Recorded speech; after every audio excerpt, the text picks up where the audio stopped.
அனைவருக்கும் வணக்கம். நான் சத்யா ரகுராம். அனைவரையும் சாய் சக்தி ஸ்பிரிச்சுவலுக்கு வரவேற்கிறேன். 108 திவ்ய தேசங்களை பற்றி பார்த்துட்டுருக்கோம்.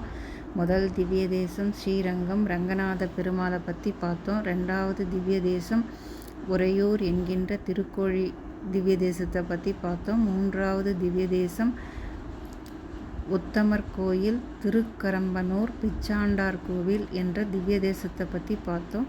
நாலாவது திவ்ய தேசம் திருவெல்லரை ஸ்வேதகிரி என்ற திவ்ய தேச பற்றி பார்த்தோம். அஞ்சாவது திவ்ய தேசம் திரு அன்பில் மண்டுகபுரி என்ற திவ்ய தேசத்தை பற்றி பார்த்தோம். இப்போ ஆறாவது திவ்ய தேசம் திருப்பேர் நகர் கோவிலடி அப்பக்குடத்தான் பெருமாள் ஸ்ரீபுரம் என்று அழைக்கப்படுகிறது. திரு அன்பில் திவ்ய தேசத்திலிருந்து 5 கிலோமீட்டர் தொலைவில் இருக்கிறது இந்த திவ்ய தேசம். மூலவர் அப்பக்குடத்தான் பெருமாள் ஆதிசேஷன் மீது பள்ளி கொண்டிருக்கிறார். புஜங்க சயனம். மேற்கே திருமுக மண்டலம். பெருமாள் திருவடிக்கு அருகில் பூதேவி தாயார் இந்திராதேவி தாயார் வீற்றிருக்கிறார்கள். தனி கோவில் தாயார் கமலவல்லி தாயார். உற்சவமூர்த்தி அப்பால ரங்கநாத பெருமாள். உற்சவத்தாயார் ஸ்ரீதேவி தாயார் பூதேவி தாயார் ஆண்டாள் நாச்சியார். தீர்த்தம் இந்திர தீர்த்தம். கொள்ளிடம் விமானம் இந்திர விமானம். தலவிருட்சம் புருஷமரம். பிரத்யக்ஷம் உபமன்யு. நம்மாழ்வார் கடைசியாக மங்களாசாசனம் பாடியது இந்த பெருமாளுக்குத்தான். இந்த திவ்ய தேசத்தில் இருந்துதான் நம்மாழ்வார் மோட்சத்திற்கு போனதாக ஐதீகம்.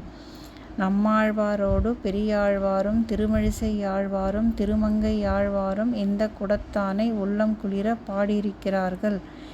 இது பரிகார க்ஷேத்திரம். கேட்ட வரத்தை எல்லாம் அருளும் வரப்பிரசாதியாக இருக்கிறார் இந்த பெருமாள். ஸ்ரீரங்கத்திற்கு அப்பால இருக்கிறதனால் அப்பால ரங்கநாதர். ஸ்ரீரங்கத்திற்கு முன்னதாக அடியெடுத்து வைத்ததால் கோவிலடி என்ற பெயர்.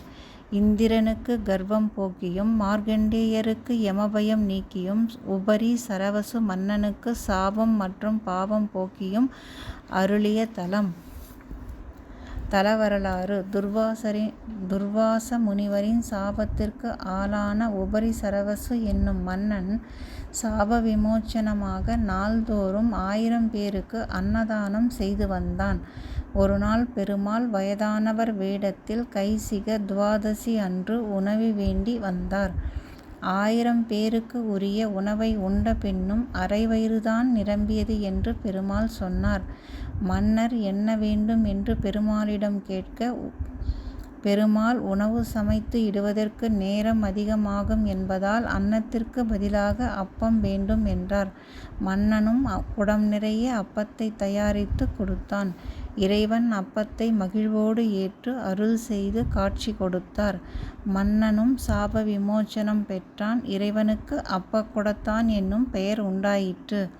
ஒரு குடம் முழுக்க சுவாமிக்கு அப்பம் பிரசாதமாக கொண்டு வந்து நெய்வேத்தியம் பண்றார் அந்த உபரி சரவசு மன்னன். இப்பவும் நாம கோவிலுக்கு வந்தால் அந்த குடத்தை தரிசிக்கலாம். அன்றிலிருந்து இன்று வரை நித்தியப்படி பூஜை. சாயரக்ஷ வேளையில் அப்பம் நெய்வேத்தியம். பஞ்சரங்க க்ஷேத்திரங்களில் இக்கோவிலும் ஒன்று. பெருமாள் சயன திருக்கோலம். புஜங்க சயன பெருமாள். வலது திருக்கரம் அப்பக்குடத்தை அணைத்துள்ளது. பெருமாளின் இடது திருக்கரம் கட்டை விரலும் நடுவிரலும் அழுத்தி இந்திரனுடைய வஜ்ராயுதத்தை வலுவிழக்கச் செய்யும் முத்திரை.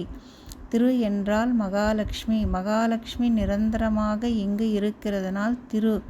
இந்த இடத்தை விட்டு நகராமலும் பெயராமலும் இருக்கிறதனால் திருப்பேர் நகர் என்று ஆழ்வார்கள் மங்களாசாசனம் பண்ணியிருக்கிறார்கள்.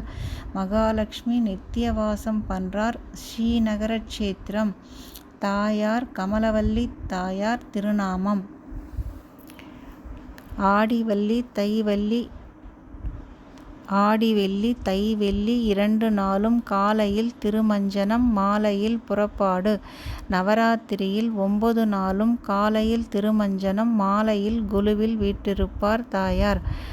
பெருமாளுக்கு பங்குனி மாதம் உத்திர நட்சத்திரத்தில் பிரம்மோற்சவம் தேர் ரதோற்சவம் நடைபெறும். மார்கழி வைகுண்ட ஏகாதேசி திருவிழா நடைபெறும். சந்தான கோபாலன் இங்கு விசேஷம். இதனோட தொடர்ச்சி அடுத்த திவ்ய தேசத்தில் பார்க்கலாம். நன்றி.